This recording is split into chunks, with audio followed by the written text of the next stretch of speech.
আমার বল কিনবো, আমার 50টা টাকা দাও না। আমার কাছে নেই রে বাবু এক পয়সা। দাও না দিদুন, নেই, শোনো বলছি।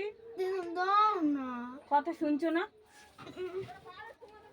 সোজা আঙুলে ঘি না উঠলে আঙুলে একটু বেঁকাতে হবে। বাড়িতে কেউ আছেন?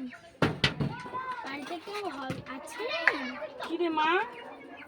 আমার দিদার না খুব অসুখ, দুটো টাকা হবে, আমার দিদার একটুখানি ওষুধ কিনে দেবো। ও তোর দিদার জন্য এসছে? হ্যাঁ গো ঠাকুমা। আচ্ছা আচ্ছা, দাঁড়া বাবা, দাঁড়া দেখি তো আমার ছিল। ও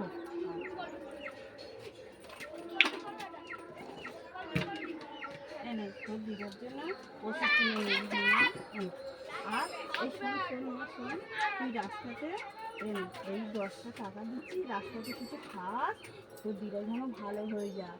হ্যাঁ, আমারও নাতি নাতনি আছে, কিন্তু ওরা দেখ তুই তোর দিদার জন্য ভিক্ষা করছিস, আর আমার নাতি নাতনি আছে খালি যাও বল কিনবো যে আমার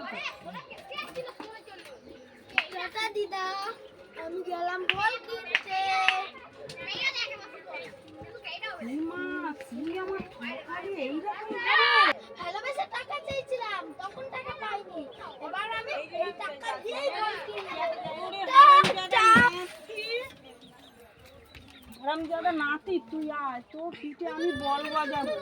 তুই আয় আজকে রে, তোর বলকে না আমি ঘুরছিয়ে দেবো, তুই আয়। এইভাবে আমার ঠকালি তো, আজকে বাড়ি আয়, তোর পিঠ আজকে আমি ভাঙবো, বল তৈরি করবো তোর পিঠে। তো ঠকানো, দাঁড়া, দিদাকে ঠকানো, আয় ঘরে, তোর হবে আজকে।